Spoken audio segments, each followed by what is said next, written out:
Situasinya memang semakin hari semakin luar biasa.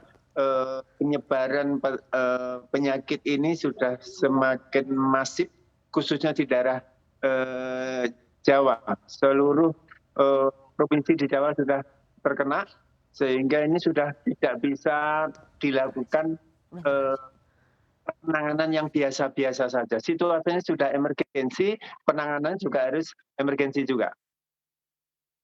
Ini fokus penanganannya apa saja, Pak Nanang?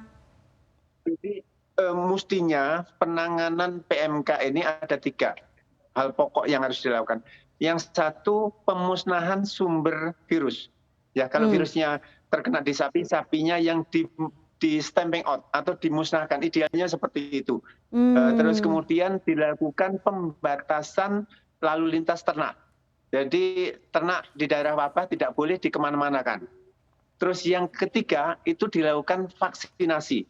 Sayangnya sampai detik ini ketiga-tiganya masih belum optimal dilakukan. Vaksin belum datang. Stamping out atau pemusnahan tidak mungkin karena undang-undang di Indonesia itu tidak memungkinkan untuk dilakukannya penggantian sapi yang dimusnahkan, kecuali ada diskresi khusus. Baik Pak, ini sebanyak 20.000 ton daging kerbau beku impor asal India juga dijadwalkan masuk pasar Indonesia tahun ini. Sementara di sisi lain peternak minta impor sapi asal India dihentikan sementara. Bagaimana pandangan Anda Pak Nanang? Ya, kita belum tahu sumber virus ini dari mana. Indonesia sudah lebih dari 32 tahun bebas. Tiba-tiba akhir April muncul wabah ini. Nah, kita menduga, ada dugaan cukup kuat bahwa virus ini terbawa oleh importasi daging dari negara yang tidak bebas. Dalam hal ini kita sudah secara legal mengimpor daging kerbau India. Iya, memang dengan secara teori dengan limbuk glandula ditiadakan, terus kemudian tulangnya ditiadakan lewat proses pendinginan, itu virusnya sudah mati, virusnya tidak ada. Tetapi siapa yang menjamin bahwa di dalam prosesnya tidak ada virus yang menempel di kartonnya atau di dalam proses transportasinya.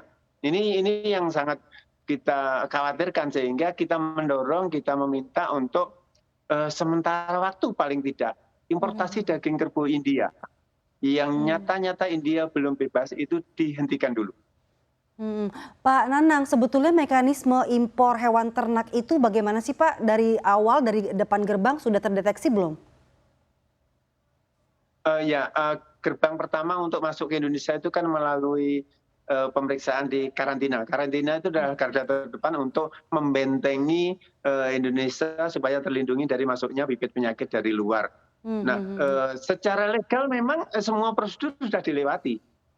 Tetapi siapa itu tadi yang menjamin bahwa tidak ada, karena virusnya kan tidak kelihatan. Jadi begitu nempel ya siapa yang bisa menjamin, dan itu kalau pemeriksaannya hanya berdasarkan surat dokumen itu ya sangat terbatas, sangat potensial sekali masih terbawa. Kita bisa membedakannya Pak, hewan ternak yang terkena PMK sama yang tidak itu bagaimana sih Pak Nanang? Ya, kalau secara fisik sangat kelihatan sekali, di mana dari mulutnya sapi yang kena PMK itu keluar air liur yang berlebihan, terus kemudian ada lesi-lesi di mulutnya, terus kemudian biasanya keempat kukunya itu terkena, ya, keempat kukunya bahkan sampai lepas.